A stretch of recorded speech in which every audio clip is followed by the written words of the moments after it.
কবুতর এমন একটা প্রাণী, এমন একটা পাখি যেটা মানুষের হৃদয় আকর্ষণ করে, যেটা মানুষের কাছে খুবই প্রিয় হয়।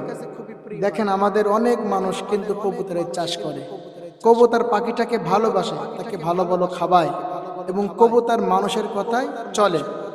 ইভেন আপনি যদি হজ করতে যান, যারা উমরায় গিয়েছেন বা হজে গিয়েছেন, আপনারা দেখেছেন কাবার চত্বরে কিন্তু কবুতর পাখি আছে, কবুতর চত্বর আছে।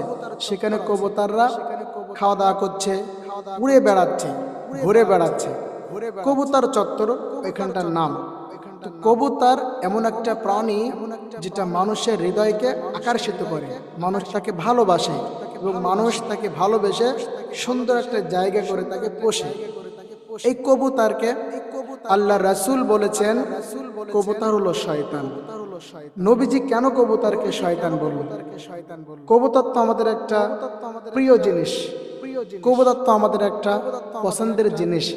কবুতর দিয়ে আমরা বিজনেস করি, কবুতর দিয়ে আমরা ব্যবসা বাণিজ্য করি, কবুতরের গোশত আমরা খাই। এই কবুতরকে আল্লাহ রাসূল কেন বললেন? কেন বললেন যেটা শয়তান? এটার ব্যাখ্যা কি? এটার এক্সপ্লেনেশন কি? এটার সিগনিফিকেন্স কি? সুনানে আবু দাউদের একটা হাদিসের ভিতরে আল্লাহ রাসূল এই কথাটা বলেছে। সুনানে আবু দাউদের হাদিসের ভিতরে হাদিসটি আবু হুরায়রা রাদিয়াল্লাহু তাআলা আনহু থেকে বর্ণিত। নবীজি বলেন, আবু হুরায়রা থেকে বর্ণিত, রাসূলুল্লাহ সাল্লাল্লাহু আলাইহি ওয়াসাল্লাম এক ব্যক্তিকে এক কবুতরের পেছনে ছুটতে দেখলেন। ছুটতে দেখে এমন অবস্থায় নবীজি বললেন, এক শয়তান আর এক শয়তানের পেছনে দৌড়াচ্ছে।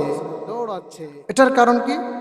এটার ব্যাখ্যা এসেছে, আসলে কবুতর শয়তান নয়, কবুতরকে শয়তান বলেছে বাহ্যিক দৃষ্টিকোণ থেকে। কারণ কবুতর ওই মানুষকে এমন ভাবে দুনিয়ামুখী করে রেখেছিল, দুনিয়ার প্রতি আকর্ষিত করে রেখেছিল, ওই মানুষটা আল্লাহকে ভুলে যাচ্ছিল, তার ইসলামের প্রতি মনোযোগ ছিল না, ইসলামের কাজকামগুলো বেশি বেশি করতে তার অলসতা ছিল সারাক্ষণ কবুতর নিয়ে।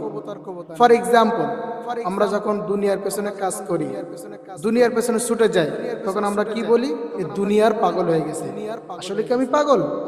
না, কিন্তু আমি সবসময় দুনিয়ার পেছনে ছুটতেছি, তাই বলা এই দুনিয়ার পাগল, নারীর পাগল, গাড়ির পাগল। আসলে সেটা নয়। তো কবুতরকে যখন ওই মানুষটাকে সবসময় আগলে রেখেছে, কবুতরের চিন্তা সে ছাড়া আর কিছুই করতে পারে না, তখন নবীজি যখন ওই ব্যক্তিটাকে আল্লাহ থেকে গাফেল করে রেখেছে, এই দৃষ্টিতে নবীজি বললেন এক শয়তান আর এক শয়তানের পেছনে দৌড়াচ্ছে।